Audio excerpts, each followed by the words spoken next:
살아계신 하나님 아버지, 감사와 찬송과 영광을 올려드립니다. 오늘도 저희들에게 생명을 주시고 새날을 허락하시고 하나님의 은혜의 보좌 앞으로 나와 예배드림으로 새로운 한 날을 시작하게 하시니 아버지 감사합니다. 아멘. 아버지 하나님, 하나님을 경외하고 하나님을 존중하기에 이 자리에 나왔습니다. 생명을 주시고 새날을 주시고 건강을 주신 분, 나의 주인이 되시는 분, 하나님이심을 인정하고 고백하기에 이 자리에 나왔습니다. 아버지 하나님, 하루를 살더라도 하나님의 말씀에 순종하고 하나님을 경외하고 하나님을 존귀히 여기며 살아가는 이 자리에 있는 저희들 한 사람 한 사람, 한 영혼 한 영혼이 되게 해 주옵소서. 아멘. 아버지 하나님, 아무 생각 없이 되는 대로 이 세상을 살아가는 자 되지 말게 하시고, 인생의 주인이 나인 것처럼 착각하지 말게 하시고, 하나님이 불시에 도둑처럼 이 땅에 임하신다고 하셨고, 저희들을 언제 부르실지 알지 못하는 그러한 인생을 살고 있으며, 이 나그네와 같은 인생 가운데 두려움으로 지낼 수 있도록 성령 하나님 깨닫게 하시고 함께해 주옵소서. 아멘. 이 시간 하나님의 말씀을 듣겠사오니 성령 하나님께서 온전히 주장하셔서 마음과 귀와 눈과 입을 여셔서 온전히 천례의 음성으로 듣는 시간 되도록 이 시간을 주장하여 주옵소서. 아멘. 내 뜻과 내 마음이 아니라 하나님 마음과 하나님 뜻을 찾는 시간 되게 하여 주옵소서. 아멘. 예수 그리스도 이름으로 축복하며 기도 올리옵나이다. 아멘. 아멘. 자, 어제 말씀을 들으신 분들은 아시겠지만 20장은 천년 왕국에 대한 말씀으로 시작을 했고, 전천년설이냐 부천년설이냐 후천년설이냐, 세대주의적 전천년설이냐 역사주의적 전천년설이냐, 사실 그건 중요하지 않습니다. 여러분이 신앙을 하는 것도 아니고, 그리고 그건 어디까지나 이론이기 때문에 그렇게 여러 가지 이론이 나온다는 얘기는 확실치가 않다는 거예요. 2000년 인류의 역사 가운데 삼위일체처럼 확실히 설명할 수가 없는 부분이에요. 그게 중요한 게 아니라 천년왕국이 뭘 상징하고 예수 그리스도의 재림 이전이냐 재림 이후냐, 그게 중요한 게 아니라 믿는 자들은 천년 동안 예수 그리스도와 함께 왕노릇할 거다. 아멘. 아멘. 그 믿음이 중요하다는 거예요. 우리는 뭐 전천년설을 따르고 우리는 후천년설, 무천년설을 따르고, 그게 중요한 것이 아니라 그거를 어제 말씀을 드렸고, 그리고 첫째 부활, 둘째 부활의 개념적인 생각은 우리가 있어야 돼요. 첫째 부활은 뭐라 그랬어요? 첫째 부활은 영의 부활이라고 그랬어요. 둘째 부활이 육의 부활, 부활체로 부활하는 거. 그러니까 첫째 부활은 이미 예수 그리스도를 믿고 중생을 경험하고 살아있는 동안 예수 그리스도를 구주로 믿고 예수님을 주인으로 모신 사람은 말 그대로 중생, 다시 태어난 born again, 그런 의미에서의 부활이라고. 그러니까 어떻게 보면 영적인 부활이죠. 그래서 우리는 지금 첫째 부활을 하며 살고 있는 거예요. 예수 그리스도를 모른 채 이 세상을 그냥 내 마음대로 내가 주인이 돼서 내가 하고 싶은 대로 살던 인생이 진리를 깨닫고 예수 그리스도를 영접하고 born again해서 다시 살아가고 있다는 거죠. 예수가 주인이 돼서. 그게 첫째 부활이라고 말씀을 드렸어요. 이제 오늘은 둘째 사망에 대한 이야기가 나옵니다. 그래서 첫째 사망은 육신의 죽음, 둘째 사망은 영원한 죽음. 이 정도가 이 믿는 사람들이 확립하고 있어야 될 기본적인 죽음에 관련한 이야기고 부활에 관련한 이야기다. 자, 오늘 20장 후반부인 7절로 15절에서는 마귀 사탄의 멸망과 백보자 심판, 흔히 말하는 백보좌, 흰색 흰 보좌, 크고 흰 보좌, 백보좌 심판에 대한 말씀이 나옵니다. 자, 한 절씩 보도록 합니다. 7절입니다. 천년이 참해 사탄이 그 옥에서 놓였다. 이유는 마지막 심판을 하시려고.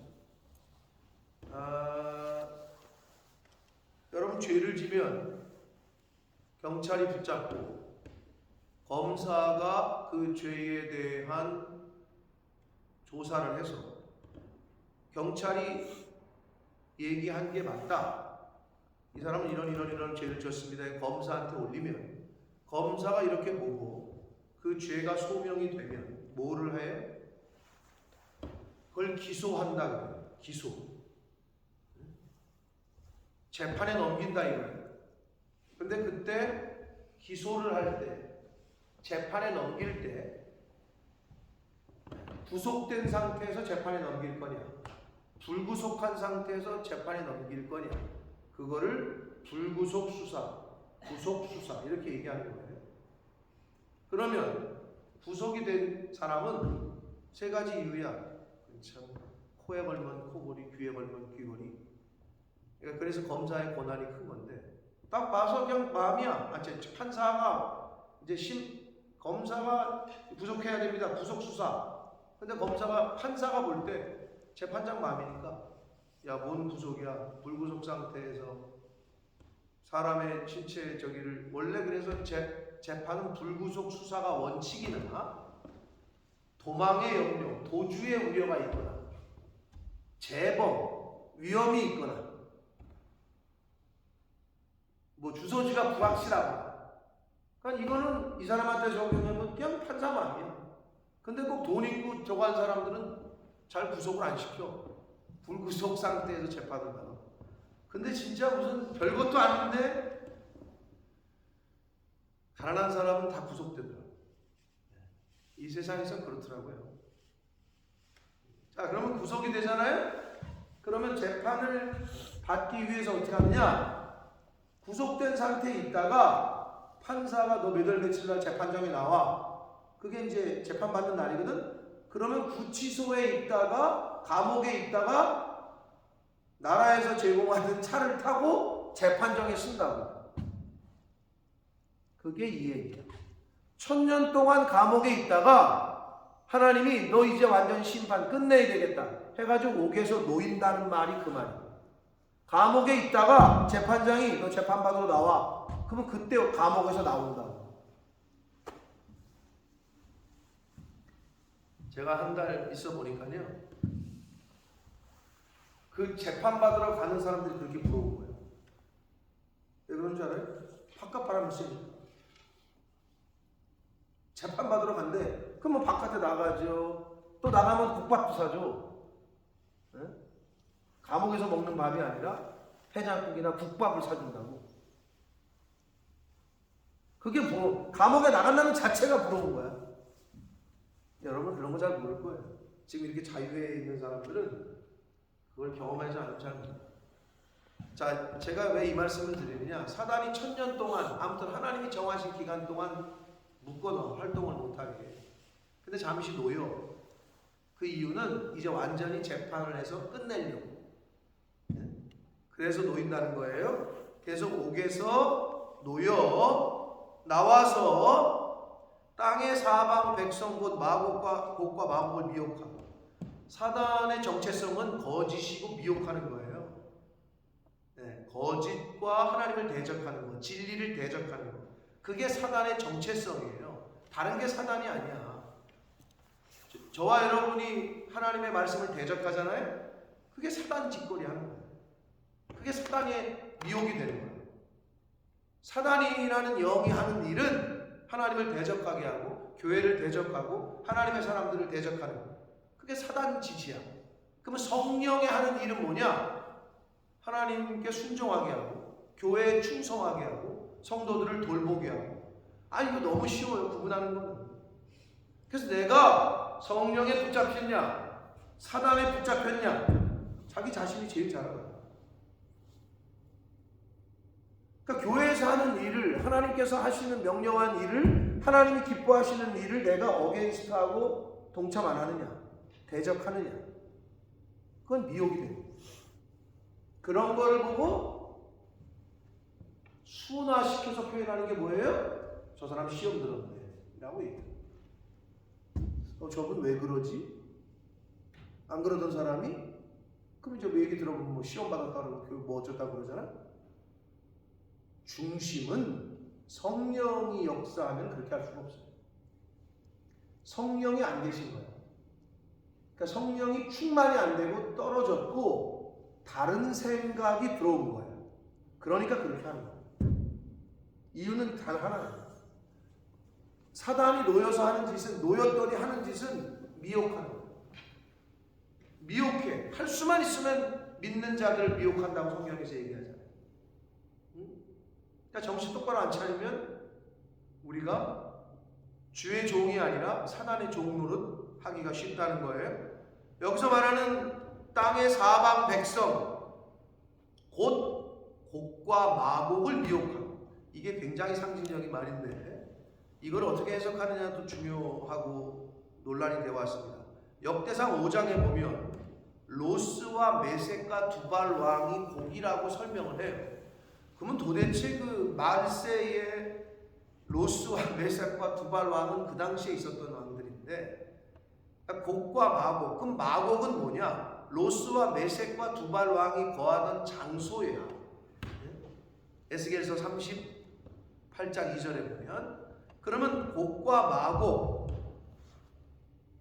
결국은 그러니까 적그리스도 즉 하나님의 백성들이 아닌 그리고 거짓 선지자 하나님의 백성들을 미혹하는 영 사단의 하수인 그냥 그렇게 해석하시면 됩니다. 곡과 마곡을 미혹하고 모아서 그들을 왜 미혹하느냐? 하나님의 사람들 그리고 하나님을 대적하게 하기 위해서 전쟁을 일으킨다고 나오잖아요. 그러면 앞에 나온 20장 19장에 나왔던 아마겟돈 전쟁을 다르게 표현한 거다라고 해석을 하는 게 정통한 정통교회에서 하는 해석이에요. 또 다른 아마겟돈 전쟁을 다시 표현을 이렇게 하고 있어요. 그러니까 땅의 사방 백성들 중에 사단의 하수인 노릇을 할 사람들을 미혹해서 싸움을 붙인다는 거예요. 근데 숫자가 바다의 모래와 같대. 그러니까 어마어마한 사람들이 미혹된다는 거죠. 말세에는 그들이 지면에 널리 펴져 성도들의 진과 사랑하신 성을 두른대. 바벨론이 예루살렘 성을 포위했듯이 둘러요. 성도들의 진과 사랑하시는 성. 이게 진이 뭘까요? 진? 이건 군대 용어예요. 자, 김경희 집사님만 봤을 것 같은데 왠지 박현실 권사님 못 봤을 것 같고. 명량 보셨어? 명량이라는 영화? 네, 보셨어?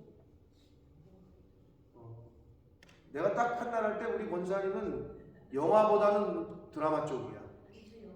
영화 좋아하세요? 영화 잘 못 보신 것 같아. 명량이 1,700만 원 찍었단 말이에요. 우리나라 역대 최고의. 네. 근데 이제 그거를 명량 찍고 요번에 한산인가 찍고 하는 그 감독이 나왔어요. 인터뷰에 왜 이순신 장군의 스토리를 이렇게 찍냐. 그분의 정신을 자기는 본받고 싶었다. 그래서 이걸 영화로 만들고 싶었다. 근데 1,700만까지 국민들이 사랑해 줄 줄 몰랐다. 뭐 이렇게 얘기하는데 아무튼 명량에 보면 이순신 장군이 예수님이 아니고 명량에서 어떻게 승리하느냐? 명량이야, 한산이야. 기억이 가물가물하네. 두 개를 저는 다 봤거든요. 거기서 하객진을 형성하라. 한단 말이에요. 일본하고 싸울 때. 하객진입을 봤어요? 들어봤어요? 하객진입을 원래 항 모양의 진. 진이란 얘기를 설명하려고 내가 이걸 얘기를 꺼낸 거야. 진이라는 건 군대 부대에 이렇게 나아가는 어떤 형태. 축구의 442, 352 알죠? 집사님? 알아요? 권사님도? 352, 442 그렇지. 이렇게 몇 명 쓰는 거. 그 전술이잖아. 군대 군인들의 용어라고. 하객진을 형성하라고는 그렇게 딱 꽂이는 거야. 그리고 어떻게 하라고 또 이렇게 뭉치고 벌렸다가 뭐 이렇게 축구에서는 다이아몬드를 했다가 뭐 어떻게 했다가 뭐 이런 거. 그게 여기서 성도들의 진이라고 얘기하는 거예요. 그러니까 이게 어떻게 보면 우리는 십자가 군병이잖아. 성경에서 그걸 얘기를 많이 한단 말이에요. 그래서 여기서 성도들의 진을 한마디로 그러니까 우리 하늘나라 천국 백성들을 포위했다. 십자가 군병을 포위했다. 이렇게 생각하시면 돼요. 그리고 사랑하시는 성 예루살렘 성이죠. 근데 이거를 그러면 성도들의 진과 사랑하시는 성 요한계시록의 말씀을 통해 빌리면 새 예루살렘이 되고 이거를 다시 해석을 하면 하나님의 교회고 더 해석을 하면 성도들이다. 이 마지막 말세에 믿는 사람들을 위협한다는 거예요. 사단이. 말세는 진리와 거짓과의 전쟁이고요. 참과 거짓과의 전쟁이고요. 빛과 어둠과의 전쟁인 거예요. 말세는. 그러니까 딱 두 가지예요. 자, 그런데 너무 감사한 거는 바벨론이 예루살렘을 포위했을 때는 어떻게 됐죠?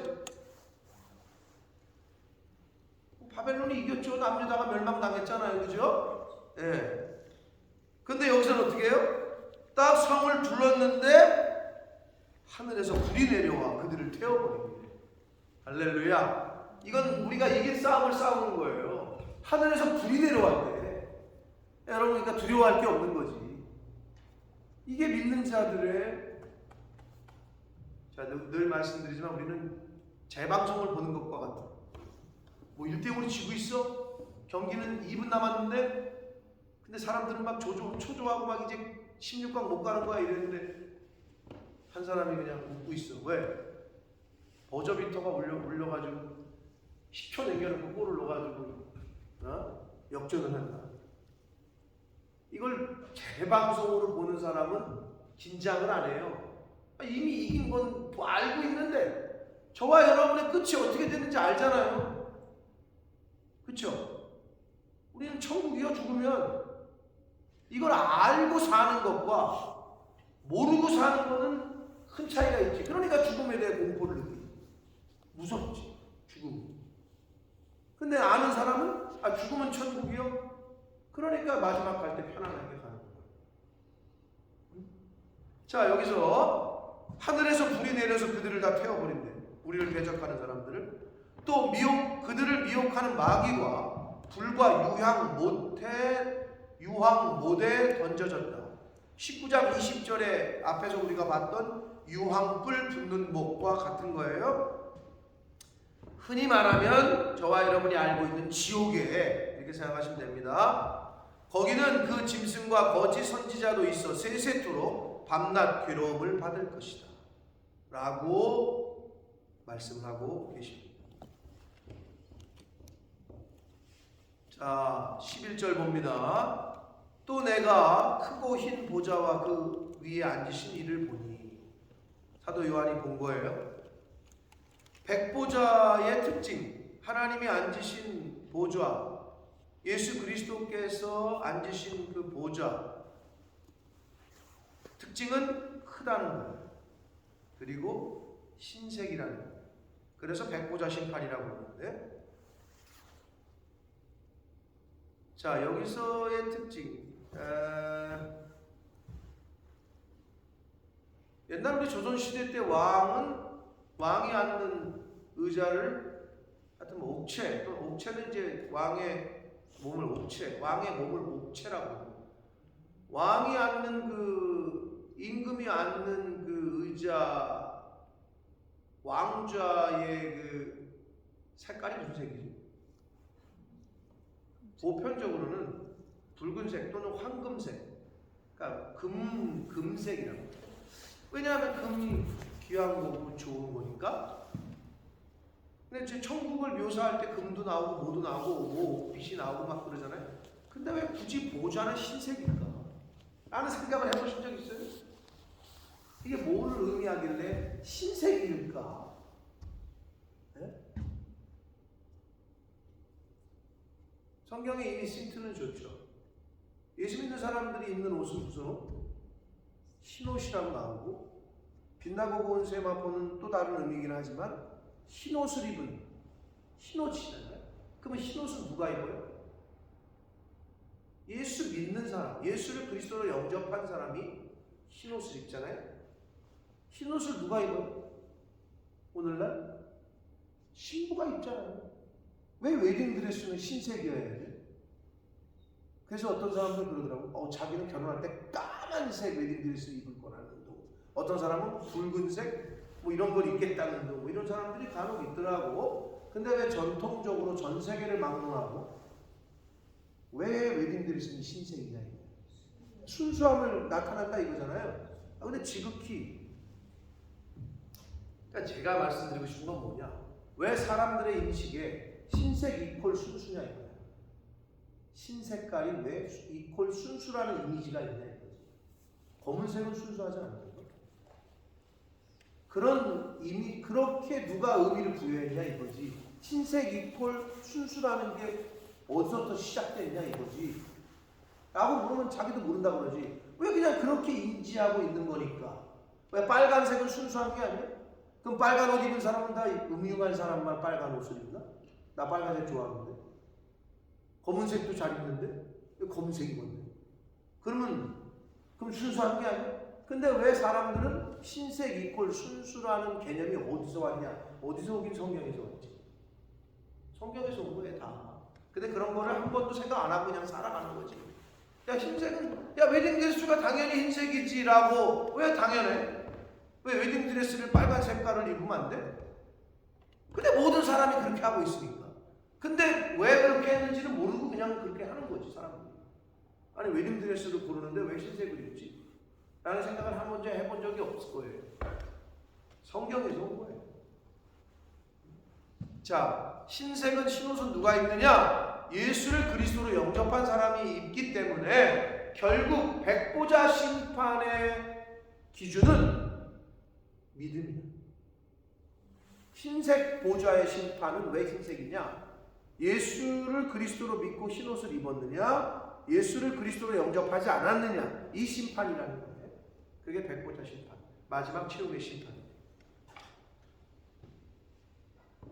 근데 땅과 하늘이 그 앞에서 피하여 온데간데 없더라 라고 되어 있잖아요. 이게 마지막 때의 모양이거든요. 자, 우리가 요한계시록을 지금 이제 거의 마지막 끝부분에 와 있습니다 벌써. 근데 여러분 우리가 하나님의 종말은, 하나님의 심판은 갑자기 한 번에 그렇지 않았어요. 우리가 지금까지 봤던 3중 7대 재앙, 7인, 7 나팔, 7 대접, 최소 3, 7이 20일, 20번이 넘는 예고를 하신다는 거야 하나님.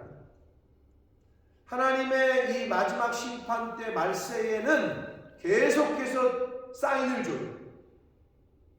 최소 3, 7이 20일이네? 그쵸? 우리가 배웠으니까 뭐 그것도 상징적이라면 21번이 아니라 상징적인 숫자라고 할 때에 그럼 우리가 알 수 있는 건 하나님의 심판이 그냥 갑자기 이루어지는 게 아니라 계속해서 사인을 준다는 거죠. 우리는 지금 그 사인, 하나님이 주시는 사인 가운데 지금 살고 있는 거지. 여러 가지 자연을 통해서, 여러 가지 정치, 사회 돌아가는 걸 통해서 계속해서 사인을 받고 있는 거예요. 개체 개별적으로도 마찬가지야. 개인에게 또는 우리 가정에 또 마찬가지지. 계속 하나님이 콜링을 하고 사인을 보내. 근데 그걸 깨닫지 못한다. 그걸 받지 못한다. 근데 그건 죄송하지만 소용이 없는 거는 예수님이 뭐라고 그랬어요? 야, 네가 언제 나를 주여 주여? 네가 언제 나는 너를 도무지 알지 못하게. 저 몰랐는데요? 라고 할 수가 없다는 거죠. 핑계를 할 수가 없다는 거죠. 자, 그래서 마지막에는 땅과 하늘이 그 앞에서 피하여 온데간데 없다는 얘기는, 피하여 간데가 없다라는 얘기는 더 이상 핑계를 대지 못한다는 거예요. 모든 사람이 종말은 충분히 예고하셨다는 거예요, 하나님은. 자, 그러니까 12절 요한이 보니까 내가 보니 죽은 자들이 큰 자나 작은 자나, 한마디로 뭐 이 세상에서 뭐 잘나갔거나 못나갔거나 부자였거나 가난했거나 어른이나 애나 이 말이거든요. 할 것 없이 그 보좌 앞에 섰다는 거예요. 사람들이 섰다는 거예요. 이건 개별적이에요. 심판은 개별적입니다. 단위로 받는 게 아니라 가정 단위로, 교회 단위로, 지역 단위로, 나라 단위로가 아니라 다 개별적으로. 그런데 이렇게 서 있는데 책들이 펴져 있대요. 여러분 영화 하나 보셨잖아요. 재판을 안 받아보셨잖아요. 저는 받아봤거든요. 전 두 가지를 다 했지. 다 경험했지. 사법제도를. 구속이 돼가지고 한 달 있다가 보석이라는 게 있어요. 왜 보석인 줄 아세요? 보석을 줘야 나오나. 보석이야, 보석. 그걸 왜 보석이라 했는지 모르겠어. 그게 한문 용어겠죠. 보석을, 변호사를 통해서 보석을 신청해가지고 보석이 돼서 나오잖아요. 그럼 집에서 기다리고 있어, 재판 날짜까지. 그러니까 저는 구속됐다가 불구속 상태에서 재판을 받으러 갔어. 그랬더니 수원 지방검 법원에서 그러니까 이 자문애기들은, 쪼문애기들은요, 재판이 몇 분 걸렸게? 5분도 안 걸려. 쪼문애기들 사건 쭉 줄 서 있어 이렇게. 그러면 이제 내 케이스가 뭐 2000 몇 다시 몇 사건 번호 누구 들어오래. 들어갔어. 이렇게 수레 섰어. 그랬더니 뭐 한 사람이 있더라고, 판사가. 그랬더니 뭐 이름 이거 맞죠? 네. 이거 맞죠? 네. 그랬더니 쭉 읽어. 꽝! 그게 끝이야. 그 나가. 5분도 안 걸려. 이미 다 정해져 있어. 그래서 중요한 건, 여러분 판사 앞에 무슨 책이 있을까? 네? 판사 앞에 무슨 책이 있을까? 법칙. 만화책이 있을까? 법칙. 헌법이 있는 거지. 네, 법전이 있지. 그것처럼 똑같아. 하나님의 심판대 앞에 가면은 책이 있대. 응? 그 책이 하나님의 생명책이고 하나님의 행위책인데, 행위록이라고 얘기하는. 여기 두 가지 책이 딱 있다고 성경에서 얘기하잖아요. 응? 자, 그래서 책들이 펴져 있다 할 때 그 책들은 행위록이고요. 또 다른 책이 펴졌으니 그 생명책이라고 얘기를 하고 있어요. 그거는 또 다른 책은 생명책, 책들은 행위록이야. 그러니까 행위책과 생명책이 기록되어 있다. 자, 그래서 죽은 자들이 자기 행위를 따라 책들에 기록된 대로 심판을 받으니 그래. 김경희 집사님 어제 하루 동안에 집사님이 생각할 때 하나님이 기뻐하시는 일을 한 게 뭐예요? 집사님이 생각할 때 이건 하나님 기뻐하셨겠다. 없어요?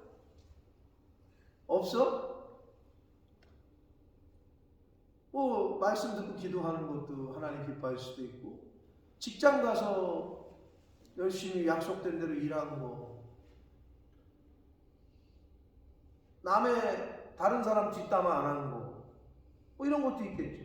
구체적으로 생각나는 거 없어요? 어제 저녁 누구랑 먹었어요? 혼자 먹었어? 그랬어요? 아침은 혼자 먹었고, 점심도 혼자 먹었고, 안 먹었어요? 아니 점심은 그 장모하고 같이 어제 저녁 몇 시에 먹었어요? 어제 라면 끓여 먹었어. 혼자서? 아니 형이도 좀 주지 왜? 형이는 안 먹는다. 지가 안 먹는다 그랬어요? 물어는 봤어요? 예. 그럼 그것도 잘한 거야. 집에 온 나그네 같은 아프리카에서 온 개를 챙기려고 했다는 그 마음 자체도 그걸 다 기록되어지고 있다니까 지금. 여기 지금 그 책에 기록된 대로 하나님의 행위책에는 지금 오토매티클리 우리가 말하는 거, 행동하는 거, 마음속에 품는 생각까지도 다 기록하고 있어. 얼마나 무서운 거야 이게. 마음속에 어떤 마음을 품느냐도 다 기록돼. 행동하는 거는 둘째치고 다 기록돼. 그래서 그 기록된 대로 판단하시겠다는 거예요. 여러분 기록이 그렇게 중요한 거예요. 이 세상에서도 기록이 중요하죠. 네? 종이 조각 하나가 지문서래요. 그 종이 조각이 뭐라고, 그죠?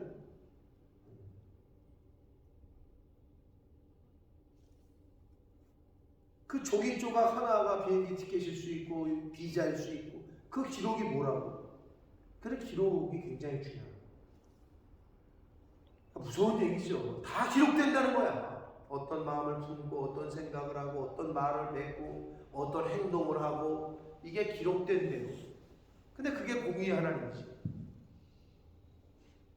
아니 악하게 이 세상을 살았어. 그럼 벌 받아야지. 선하게 살았어. 그러면 복 받아야지. 최후의 심판 때 하나님이 그렇게 해주겠다는 거 아니야. 그래야 하나님이 계셔야 되는 이유도 그렇고 그래야 사람들이 착하게 살지 않을까. 공의대로 행한 대로 갚아주시겠다 라고 말씀합니다. 그러니까 저와 여러분이 말씀을 따라 믿음을 따라 하나님의 하신 말씀을 따라서 교회를 섬기고 가난한 자들을 돌보고 해야 하는 이유가 여기 있다는 거예요. 각 사람이 그 책들에 기록된 대로 심판을 받는데요. 13절과 14절을 보면은 바다가 그 가운데에서 죽은 자들을 내준다. 사망과 음부도 그 가운데에서 죽은 자들을 내준다 이러잖아요. 바다, 사망, 음부는 뭐를 상징하냐면 셋 다 죽음의 권세를 상징해요. 죽음의 권세를 상징하는 표현이 바다, 사망, 음부예요. 그 죽음의 권세가 자 말세 이 마지막 심판 때에 예수 믿는 사람만 부활해요? 그렇지 않다니까. 예수 믿지 않은 사람들도 부활한다니까. 왜? 헐 받아야 되니까. 예수 믿은 사람들은 복 받아야 돼. 천국을 가야 되니까. 지옥에 가야 되니까 둘 다 부활한다는 거예요. 무서운 얘기지. 예수 안 믿는 사람은 죽은 것으로 끝난다. 그것도 하나님의 공의가 아니야. 예수 믿는 사람들만 부활시켜준다. 그거는 좋지 않나? 그게 아니야. 그건 불완전한 심판이지. 하나님의 공의는 악한 사람들은 벌받고 선한 사람들은 복받고. 그러니까 둘 다 부활을 해. 그래서 죽지도 못하는 영원한 고통 가운데 있다는 거예요. 그게 지옥에 간다는 거야. 우리는 천국 간다는 거야. 그게 하나님의 심판의 마지막에 대한 교훈이거든요. 자, 그래서 죽음의 권세가 죽은 자들을 내준대. 부활을 했어요. 그래서 각 사람이 자기의 행위대로 심판을 받고 그래요. 제가 경험한 이 땅에서의 사법제도는 유전무죄, 무전유죄가 맞아요. 사실 지금도 그렇고 예전에도 그랬어요. 왜 돈 있는 사람은 저렇게 금방 나갈까? 돈 없는 사람은 왜 저렇게 몸으로 때울까? 그러니까 세상 사람들이 유전무죄, 무전유죄라고 하는구나. 이걸 내가 느꼈는데 하나님의 천국의 사법정의는 온전하고도 완전합니다. 그래서 하나님의 최후의 심판은 아주 온전하고도 완전한 사법의 정의가 실현됩니다. 이게 백보자 심판의 의미예요. 의이고 각 사람이 자기 행한 행위대로 심판을 받고 사망과 음부도 불못에 던져지니 이것은 둘째 사망, 곧 불못이다. 우리가 흔히 말하는 지옥이에요. 이 둘째 사망, 첫째 사망은 육체의 죽음이고 둘째 사망은 완전한 죽음인데 이거는 하나님과의 영원한 단절을 의미한다. 자, 하나님과의 첫 번째 단절이 언제 일어났죠? 에덴 동산에서 일어난 거 아니에요. 단절이 돼서 쫓겨났어. 그래서 뒤따라온 게 뭐예요? 죽음이잖아요. 그걸 얘기하는 거야. 첫째 사망은 육체의 죽음이고 이 둘째 사망은 이제 영원한 단절을 의미하는 거야. 이제 돌이킬 수가 없어. 그러니까 이게 무서운 거지. 네. 그렇게 이어집니다. 둘째 사망은 이게 하나님과의 영원한 단절을 의미한다. 근데 이제 불못이 지옥. 15절 누구든지 생명책에 기록되지 못한 자는 불못에 던져지더라. 행위대로 심판을 받고 그건 행위책에 기록된 대로 생명책에 기록되지 못한 자는 불못에 기록된 자는 하나님의 품에 천국에. 마태복음 25장 41절에 보면 예수님께서 왼편에 있는 자들은 영원한 불에 들어가라 라는 표현을 쓰셔요. 영원한 불. 그게 여기 나오는 불못이 우리가 흔히 하는 지옥, 흔히 하는. 자, 마지막에 최후 심판, 백보자 심판에 대한 이야기를 사도 요한이 본 그대로를 적은 걸 우리가 오늘 봤습니다. 마지막 최후의 심판, 백보자 심판, 흰 보좌, 흰 옷, 결국 믿음을 기준으로 심판하신다는 거예요. 예수를 그리스도로 영접하고 믿었냐, 믿지 않았냐. 그게 이제 생명책에 기록되는 거고, 생명책에 기록되느냐 기록되지 못하느냐는 네 행위가 얼마나 많이 뭐를 했냐, 사랑을 몇 번 베풀었냐, 선한 일을 몇 번 했냐, 이게 아니라고. 성경 어디에도 그건 없어요. 그래서 행위 구원을 주장하는 건 굉장히 위험한 거예요. 성경적이지 않아요. 어디에도 없어. 예수 그리스도를 믿고 그러면 행위는 뭐냐? 야고보 사도가 주장한 행위는 행함이 없는 믿음 죽었다라고 했잖아요. 그럼 그게 뭐냐? 예수를 그리스도로 믿고 믿은 사람은 그 믿음의 열매가 반드시 따라온다는 거예요. 그게 행위예요. 아시겠어요? 그런데 우리가 그러죠. 저 사람은 왜 믿는 사람이 저렇게 살지? 그거를 우리가 판단할 수 없기 때문에 다른 사람 판단하지 말고 정죄하지 말라는 거예요.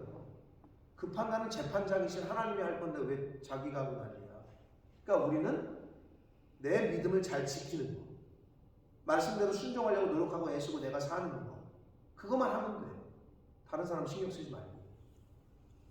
다시 말씀드려요. 생명책에 기록이 되냐 안 되냐는 내가 예수를 그리스도로 믿고 영접했느냐 안 했느냐 이거고, 행위록에 기록된 거는 내가 행한 대로 하나님이 갚아주신다. 이건 아주 공의의 하나님의 당연한 임무시지. 자, 그래서 예수 믿는 사람은 예수를 믿고 거듭나잖아요. 그러면 거듭난 증거들이 이렇게 보여요. 삶이 바뀌어, 말이 바뀌고, 행동이 바뀌어, 손과 발이 하는 일이 바뀌어. 매일 달려가던 악한 곳에서 맨날 클럽이나 가고 술집이나 드나들던 발이 그런 데를 끊어버리고 다른 데를 가게 돼. 이 손으로 맨날 뭐 노름이나 하던 손이 구제하고 봉사하는 손이 돼. 이게 바뀐다고. 남을 맨날 정죄하고 비판하고 욕하고 뒷담화하던 입이 하나님을 찬양하고 축복하고 격려하고 위로하는 입술로 바뀌어. 그런 열매가, 행위가 당연히 따라온다는 거예요. 참 믿음이 있는 사람. 그래서 여러분, 이게 어떤 나무지라고 하는 걸 뭘로 본다고요? 열매로 본다니까요. 열매. 근데 그 열매, 이게 참이냐 나쁘냐 거짓이냐 좋은 나무냐 나쁜 나무냐 하나님이 판단한다는 거야. 그러니까 우리가 추측하지 말라는 거지. 아니, 여러분이 겉으로 드러나는 건 알지만 그 속마음은 어떻게 알아? 열 길 물속은 알아도 한 길 사람 속은 모른다는데. 그러니 괜히 추측했다가 머쓱하거나 잘못 생각했네. 이런 경우 많잖아요. 그러니까 그럴 필요가 없다라는 거죠. 베드로전서 1장 7절 적었다가 나중에 찾아보세요. 자, 베드로전서 1장 7절 제가 읽어드리겠습니다. 마지막으로 외모로 보시지 않고 각 사람의 행위대로 판단하시는 자를 너희가 아버지라 부른지요. 자, 우리가 하나님 아버지를 부르잖아요. 하나님을 아버지라고. 근데 그분은 어떤 분이시냐? 외모로 보시지 않고 각 사람의 행한 열매대로 판단하신다는 거예요. 그러한 자를 너희가 아버지라고 부른즉 너희의 나그네로 있을 때를 두려움으로 지내라. 아멘. 아멘. 라고 말씀하십니다. 저와 오늘 하루의 삶, 이 나그네 인생길을 지금 우리가 살고 있는데 어떻게 지내라? 두려움으로 지내라. 하나님을 경외하는 자로서 하나님의 말씀에 순종하려 애쓰고 힘쓰고 깨어있어 오늘 하루를 말씀 안에서 두려움. 근데 그 두려움이 어떤 두려움이야? 기쁨이 함께하는 두려움, 감사가 함께하는 두려움. 그게 하나님을 경외하는 자의 삶의 태도요, 자세입니다. 이 나그네 인생을 말씀 안에서, 성령 안에서 기쁨이 함께하는, 감사가 함께하는 두려움으로 지내게 되시는 저와 여러분이 되시기를 예수 그리스도 이름으로 축복합니다. 아멘. 살아계신 하나님 아버지, 감사와 찬송과 영광을 올려드립니다. 오늘도 생명을 주시고 새날을 주시고 하나님의 집에 이 은혜의 보좌 앞에 나와 생명의 말씀을 나누게 하시고 듣게 하시니 아버지 감사합니다. 아멘. 아버지 하나님, 말세의 마지막 때에 나타날 현상과 일들을 성경을 통해 가르쳐 주셨습니다. 마지막 심판, 백보자 심판이 있을 거고 그 책에 기록된 대로 하나님이 갚아주시고 판단하실 거다.